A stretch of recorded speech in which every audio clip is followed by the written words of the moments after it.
boys and girls, my name is Miss Lisa and we're here today at the Fayette County Public Library with a show called Science Isn't Scary.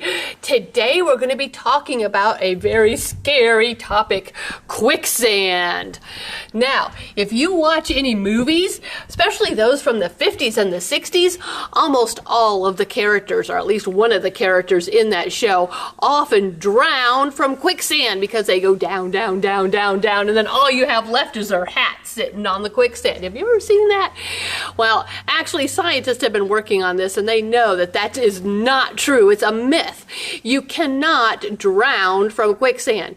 You can sink, and quicksand is dangerous, but you are not going to go all the way down. You might even sink up to your shoulders, and you might have a really hard time getting out, and you can die from it. That's why it's still dangerous. So you need to be careful with quicksand. If you ever get really stuck like that, you definitely, hopefully you have a partner that can pull you out. But you could die from a flash flood, you could die from the heat exhaustion, you could die from dehydration, you could die from predators coming in and getting you.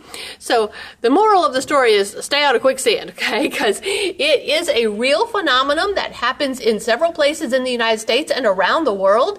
And it can be a scary thing. It's actually called a non-Newtonian fluid, and that's a big fancy word. This is a liquid slash solid. It's sort of both things all at once because the sand is sort of loose in the water, and sometimes it acts like a solid, especially if you're putting pressure on it. But if you just don't have any pressure at all, it's going to act like a liquid, and that's what makes people want to go and touch it and get in it, because it looks like a liquid. But then when you're in, it starts to suck you down. So we have a way of showing you what quicksand is like. And in order to do this, you need some cornstarch. Okay, this is what I have here. You need about 1.33 cups of cornstarch, about 1/2 cup of water, and we are going to add sand to this so that it's actually quicksand. I'm going to add just a little bit of yellow food coloring so that it looks like what you might see out in nature. So we're just going to add in our cornstarch. Okay, and I'm going to add just a little water. I'm going to do it a little bit at a time because we don't want it to be too liquidy. All right, and I do have more water if I need it, but 1/2 cup I found works usually pretty good. You're just going to want to keep stirring it. Okay, and right now it's really tough. Okay, and we're going to add some more. Okay, and I might need a little bit more today. Looks like I do. Okay, a little bit more, maybe 3/4 cup. All right, here we go. It's starting to sort of congeal a little bit. Okay, we're still going to have to add some more water. Okay, you don't want to add too much. If I add too much, I'll have to go back to adding a little bit more cornstarch. Oh, look at it. See how it looks liquidy? But it is really a solid because I'm having a hard time stirring it. It's pretty cool and fascinating. All right. Remember, a non-Newtonian fluid is going to have properties of both liquids, and solids. All right, I think I'm going to need to add just a little bit more. I don't want to add too much because you still want it to be able to be a solid. Oh my goodness, look at this, guys. Isn't this cool?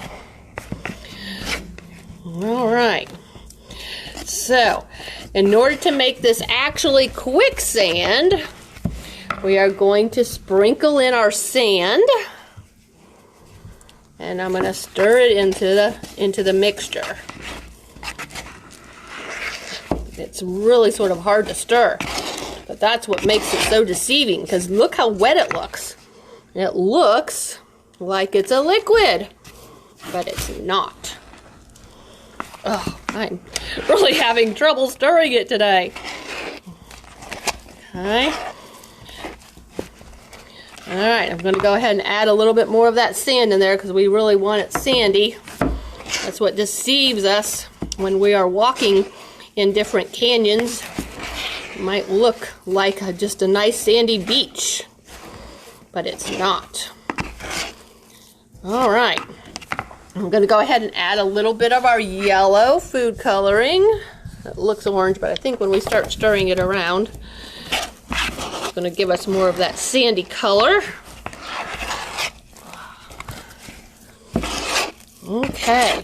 Now with this non-Newtonian fluid, you can pick it up, and if you rub it really fast in your hands, it turns into a ball. But then look, when you let it go, it's just soupy. Okay, isn't that fascinating? The more pressure you put on it and you roll it, it turns into a solid. Okay, when I'm tapping on it, it doesn't go very far, but if I let go of my pressure, look, the spoon starts to sink. So another fun thing to do with this is to take little toys, and remember, less dense is going to sink a little bit. Now watch what happens. There he goes. He's not going to go too far in there, but he does go under just a little bit. How about a little car? Oh, there he goes. Okay. What about a little Lego guy? Oh.